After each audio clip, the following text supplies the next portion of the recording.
time. All right, so my name is Mark Welch. I'm at Mississippi State University. And today I want to talk to you about some work that I've been doing with my graduate students over the past several years. And specifically, everything we're going to be talking about today will be associated with heterozygosity fitness correlation work that we've done looking at 3 different species of iguanas. We've actually looked at more, but these 3 are the most interesting and I don't have that much time. So, so some of the things I want to talk about regard the genetics of small populations.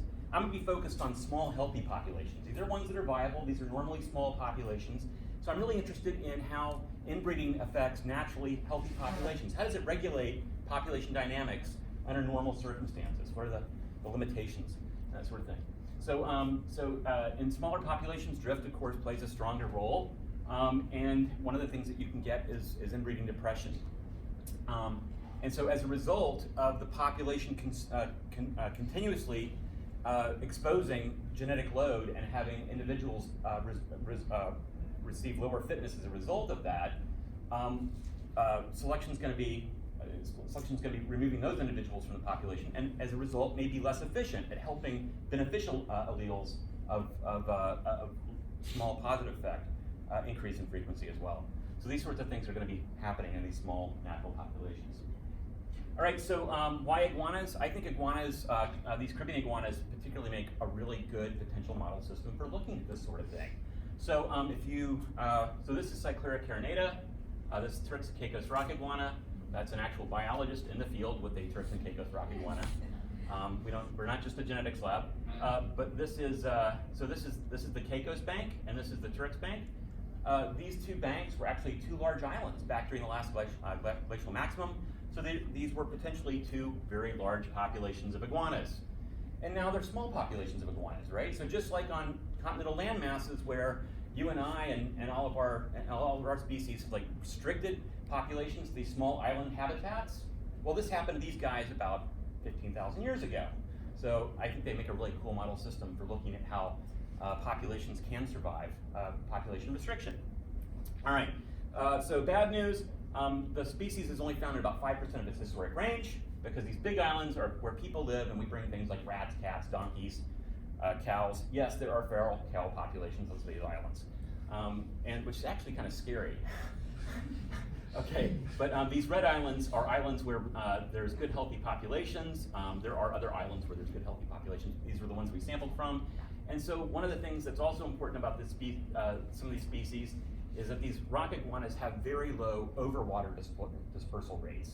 So the FST for these populations that we're looking at here is around 0.5. Even within regions, it's like really high. It's like around the order of 0.2 or 0.3. So there's not a lot of movement across these islands. These things are nice. I'm not going to say there's no gene flow, but it's a natural population. What do you want? It's pretty close, and I think pretty good. Other things that's important about using natural populations for this sort of study is that if you want to study these processes, you need to be at or near some kind of drift, mutation, selection equilibrium, right? If you're not there, then you're not going to get a good idea of how a natural population of any size X, how much of the genetic load is being expressed in that population under normal circumstances, right? So that's why it's important to use natural populations for this kind of work. And so I think these guys are awesome for that. Another really good reason why these guys are awesome for this sort of thing is that they're territorial. Okay, so what does that mean? That means in the mating season especially, the population is going to be buffered to some degree against resource variation from generation to generation, right? So the resource availability may expand or contract a little bit, but during the mating season, there's a finite size to how small, how big a territory is going to get.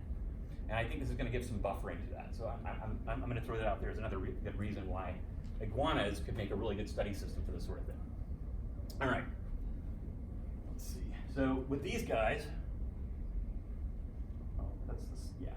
laser pointer won't help. So this is the heterozygosity fitness correlation for Cyclura carinata on one island, Little Water Key, and this island has about 2,000, 3,000 animals on it, and the effective population size is somewhere around 200 to 300. All right, so this is actually a really strong heterozygosity fitness correlation. It's based on 13 microsatellite loci. And this is the work that was done. This is only in a master's thesis right now, but this is like the first heterozygosity fitness correlation my lab produced, and that's why I'm presenting it. So it is extremely, it was highly significant, and the R squared was on the order of about 0.08. So if you know much about the heterozygosity fitness correlation, this is actually a pretty strong heterozygosity fitness correlation. But so for us, this is the first time I'm doing this, and I'm thinking to myself, shouldn't we be seeing more evidence of inbreeding depression? And of course, but if you look through the literature, again, we don't see that much more. This is kind of the norm. All right. I've got my little note down here. So there is evidence of conflict. So selection favoring beneficial mutations may be swamped by selection acting against genetic load. So if you look at this, your first thought would be, well, maybe not, right? But this is looking at adults. And so one of the things that you will find if you look through the heterozygosity fitness correlation literature is that one of the reasons you might not see a huge heterozygosity fitness correlation is that you might have already, the signal's been lost. You're looking at adults, right? So all the inbred individuals are gone. They're not establishing territories. They're not reproducing. So if you're familiar with the Marmot work that was done by Kohas et al., that's a really good example of how that works out. Well, fortunately for us, again, iguanas make a great system for looking at differences in fitness across life history. We can follow the females around during the mating, during the nesting season. We can set up enclosures around their nests. We can even dig up their nest. That's Glenn Gerber, my collaborator at the San Diego Zoo Institute for Conservation Research. We can get all sorts of egg measurements, figure out how many eggs were viable going into the during nesting season, and you can collect them. So this is mom. You can collect the hatchlings. You can take blood samples, and of course we have to release them. Okay. So we were actually able to look at heterozygosity between both in both adult cohorts and hatchlings. So don't get too excited. I know this is a hugely significant effect. In fact, if you put an intensity of selection measure on that's Van Valen's intensity of selection, it's 0.61. So if you've got a really good sample, that would mean that 61% of your hatchlings have to go away for us to see the increase in heterozygosity between the hatchling stage and the adult stage. That's really strong selection, right? Okay, well, one problem with that is that this is based on 15 hatchlings. This data set, when we were collecting this data, or collecting the samples from the field, it was hurricane season, because that's when these things emerge. So folks had to pick up and move out before they could finish the study. So we only had 4 nests of eggs that were collected this time around, and then a handful of wild caught animals. But if this holds true, this is a pretty significant impact, right? A really significant effect. And that would suggest maybe even in natural populations, inbreeding depression plays a really big role in regulating natural population dynamics. All right. One of the things I want to point out now is that when we're looking at inbreeding depression in these heterozygosity fitness correlation studies, you're actually looking at 2 different kinds of things. One are universal effects, right? And the universal effect would be that your F, your inbreeding coefficient, is directly correlated with, at your marker loci, is directly correlated with genome-wide homozygosity. And so each marker would be just as good as another at estimating the degree of inbreeding in that individual, right? So that'd be universal effects.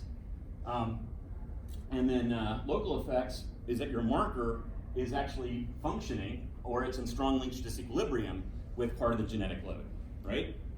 And so what we think is going on, and we're not the only ones that think that, Kohas et al.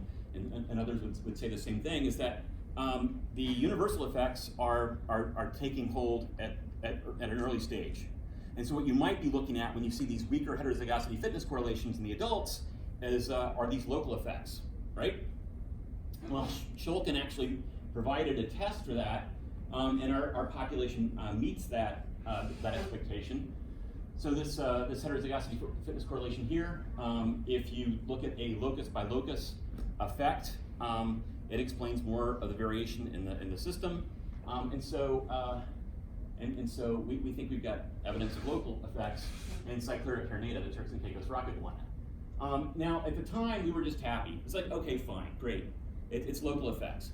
But you'll notice that we've got 2 of the 13 loci where homozygotes are actually correlated with lower fitness, right? So, or actually, there's 3, but 2 big ones. So the heterozygosity fitness correlations go in both directions, okay? All right. So we thought, well, if we look at another system and we've got better sampling, we're going to find what we're hoping to find, right? So this is iguana delicatissima. This is a much bigger sample size, but we were surprised to find that, lo and behold, we have a negative heterozygosity fitness correlation. We did see an increase in heterozygosity from the hatchling stage to the adult stage, but we didn't see, we still got this negative heterozygosity fitness correlation. So we were hoping that this was an aberrant result, and so this is probably the best data that we've got for a population. This is the Sister Island rock iguana. There we do see an increase in heterozygosity. In this case, Jen Moss was using internal relatedness, so you got to flip this around. Hatchlings are more related, have higher homozygosity than adults. And so you've also got to flip this around. Again, we've got a slightly negative correlation between heterozygosity and fitness, and body size in this case. All right, so what do we think is going on? Well, this is what I think is going on. I think in the adults we are seeing evidence of local effects, and so why would you see a negative heterozygosity fitness correlation? Well, if it's local effects, think of it this way. If there's two alleles and you've got a beneficial allele and a deleterious allele, when you're hatchlings, the bad homozygotes are going away. So what are you left with when you've got adulthood? You've got a good homozygote and a heterozygote. And if the deleterious allele is partially, if it's only partially recessive, if you only got partial dominance, then you might see this pattern, right? And so one of our new faculty hires, Amy Dapper, I talked to her about this, and she very quickly, she was bored, she was procrastinating, and what really brilliant people do when they're procrastinating is they solve other people's problems, or at least get them started with it. So this is a really simple set of diagrams, kind of showing where the space would be, right? So P in these is the frequency of the beneficial allele. The dominance coefficient is the dominance of the recessive allele, and this is the selection coefficient. So you can see the space kind of changes, kind of spreads out with in a certain area. I notice that the deleterious allele can never be dominant, and for that dynamic to work, and that makes perfectly good sense. This is kind of where we are now, and where I want to go is I want to figure out. I want to use a system to be able to partition out the contribution to the genetic load of universal effects versus local effects. I want to learn something about, I want to be able to predict where the event horizon is for the extinction vortex, or maybe where you're going the other way, where populations may be more able to acquire beneficial mutations at a higher rate. So I've got a lot of people to acknowledge. So I need to include Jamin and Giuliano and Jessica and Jen as authors on this paper. This is the Army of Undergrads over here. Glenn Gerber you saw in the presentation, and then Chuck Knapp he's from the Shed Aquarium, and he was instrumental in getting us the sampling for iguana delicatissima on Dominica in the Lesser Antilles. And thank you for listening.